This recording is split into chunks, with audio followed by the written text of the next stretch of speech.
Hello friends, how are you? I hope you're fine. And yeah, today we're continue learning about meta ads. So naana ta sa structuring. We have to understand on how the structure of the campaign para masabtan gyud nato, and in that way mas strategize nato unsa ang pag-tweak-tweak sa mga structure para mo perform o better ang atong ads. So we have here as the slides. So for you to easily picture out sa mga butang-butang about meta ads. Okay, so so first, we are in the business manager structure. So at totoo na di ba sa Facebook profile? And then sa Facebook profile, inside there, doon tas business manager. And then sa business manager na ad account diha, and each ad account na siya Facebook page, na siya ads manager, na siya data set or pixel ID, and then payment method. And inside ads manager na diha ang campaign, ad set, ad. Okay? So kay nung mo nga nindong ta dire. Okay, let's go to Facebook. So this is my profile. Ang ako mong good is diretsa ko nga ni ato sa ads manager. Direct na siya nga akong ginahimo kay inside business manager. So this is the business manager. Ako sa ning pagamian ha. This is the business manager. Pero kung i-click nimo na siya, these are the business managers. Again, this is the ads manager. And then here, kung imo ning i-click ang drop down arrow, makita nimo ang mga business managers in this profile. And kung i-click nimo ni siya, for example, here, this one, makita nimo ang ad account. Kung i-click nimo ni siya, you will be routed to the business settings. Okay?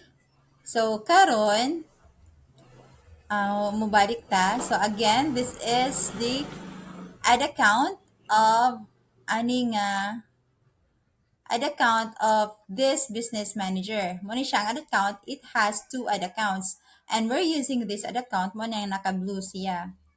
So, kana.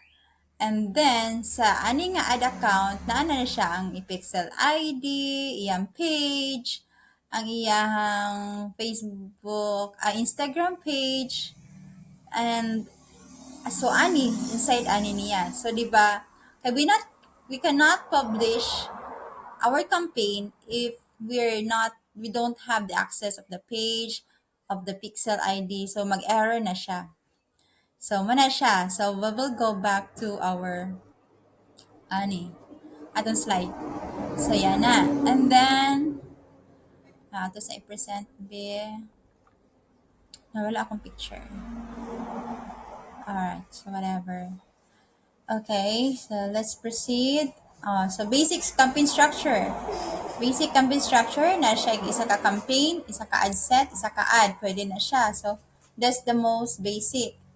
Then, kung naputay campaign structure, basic campaign structure, pwede na siya sa imong isa ka campaign na ay tulo ka ad set, na ay sa isa ka ad set na ay isa ka ad. Sa kasaka sa ad set one ad, pwede po na siya.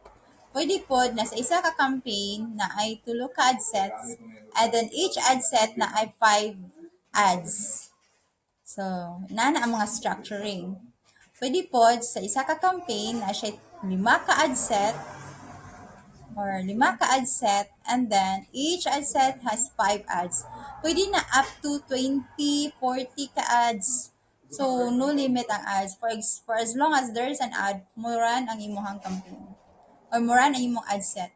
Pwede nga, i-off ni mo ni, kung ma-off ni mo ni, off ang tanang ads.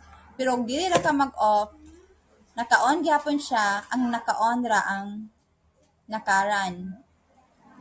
Okay? So, sa CBO campaign structure, naa diri ang budget sa campaign. Then, ABO, naa ang budget sa ad sets.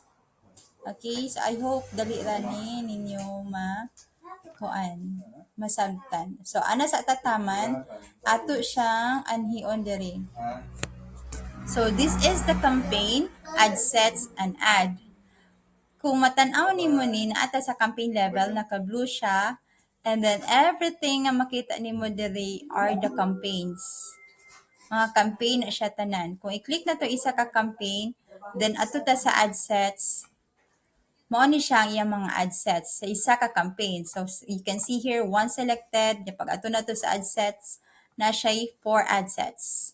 And then when we click one ad set, let's see how many ads. Oh, it has 3 ads. So one campaign, one ad set, 3 ads. Alright? Kung i-click na to na tanan, diha, tanang ad, campaign, tanang ad sets pud ang makita nato diri. Tanang ad sets. So results from 31 ad sets.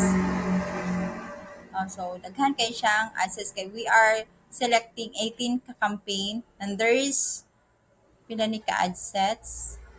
31 and then i-click na to ng tanang ad sets. Ang ads are 85. So yun ana siya. But kung naka-on ni siya, kintahay, example, naka-on siya. I don't know kung mag-on na to siya. So, na-on siya. Kung ang ad set ana is naka-off, kanira po ang mag-run. Kanira ang mag-run. Kung naka-on, kung naka-off ni siya, pasabot kani nga ad set, pasabot ana ang tanang ads here, ang tanang ads niya, ang tanang ads ana niya, is naka-off pod bisan og naka-turn on diri kay patay naman siya sa ad set level. So yun ana ra siya. I hope nga dali ta ninyo nasabtan. Yeah, thank you. Thank you.